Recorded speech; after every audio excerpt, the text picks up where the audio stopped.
Baik, Assalamualaikum warahmatullahi wabarakatuh. Saya Alvino Ramadhani dari kelas KT. NIM saya 2012 51980. Saya akan menjelaskan mengenai karbohidrat.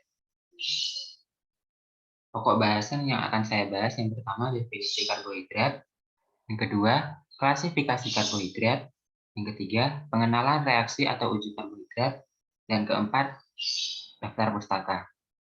Apa itu karbohidrat?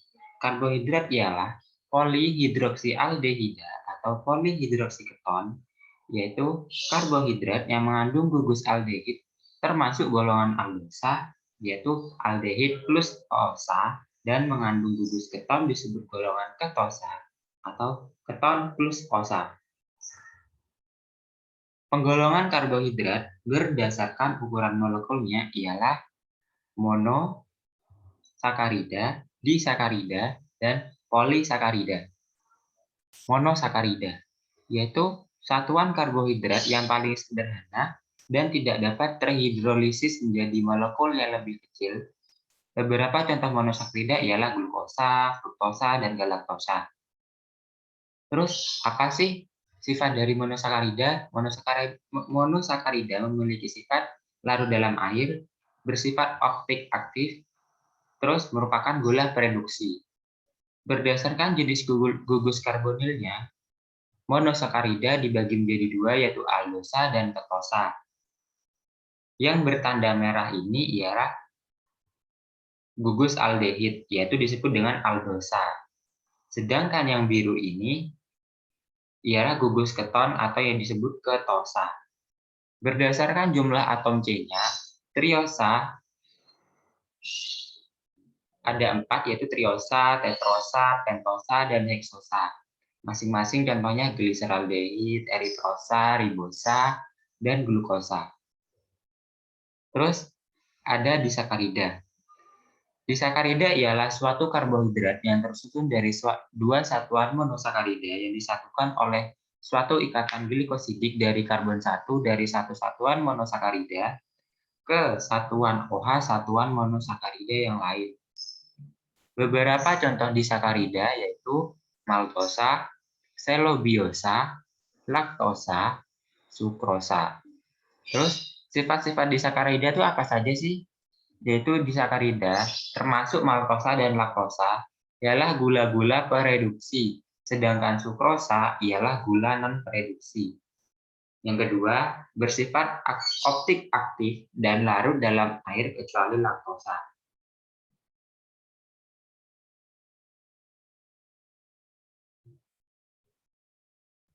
Terus polisakarida, yaitu senyawa yang mengandung dua atau lebih satuan monosakarida yang dipersatukan dengan ikatan glukosida.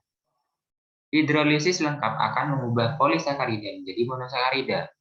Terus polisakarida ini dibagi menjadi 3. Atau contoh dari polisakarida itu ada amilum, glikogen, dan selulosa yang akan dijelaskan pada slide selanjutnya.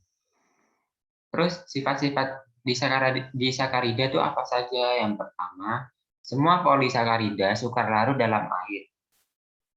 Yang kedua, tidak mereduksi bereaksi Pili dan Valens dan Benedict. Maka, semua monosakarida dan sukrosa ialah gula non-pereduksi. Lalu, semua monosakarida dan disakarida kecuali sukrosa adalah gula pereduksi. Baik, di sini ada 3, yaitu amilum, glikogen, dan selulosa. Amilum itu biasa terdapat pada tumbuhan yang disimpan dalam akar, batang, biji, dan daun. Terus, amilum dapat dipisahkan menjadi 2 fraksi utama yang biasa dilarutkan dalam bubur panas, itu ada 20% amilosa dan 80% sisanya ialah amilopektin. Yang kedua adalah glikogen, yaitu glukosa yang tidak segera digunakan jadi diubah menjadi glukogen dan disimpan di hati atau jaringan otot. Yang ketiga, selulosa, merupakan polimer lurus dan tidak dapat dihidrolisis oleh sistem pencernaan.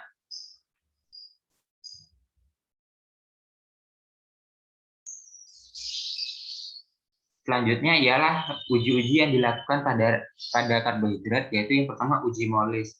Uji molis ini prinsipnya yaitu sampel itu dilarutkan dengan alfa naftol 2-3 tetes, lalu ditambahkan asam sulfat pekat yang nantinya akan membentuk dua lapisan, di mana di antara kedua perbatasan lapisan ini membentuk warna merah ungu. Yang kedua, uji menggunakan pereksi filling atau Tollens. Prinsipnya yaitu sampel ditambah dengan pereksi filling atau Tollens itu menghasilkan Cu2O, yaitu endapan merah bata. Yang ketiga, menggunakan larutan iodin. Prinsipnya yaitu amilum ditambah dengan larutan iodin akan memberikan warna spesifik yaitu biru sampai ungu ataupun biru pekat. Sekian presentasi dari saya. Kurang lebihnya mohon maaf. Wassalamualaikum warahmatullahi wabarakatuh.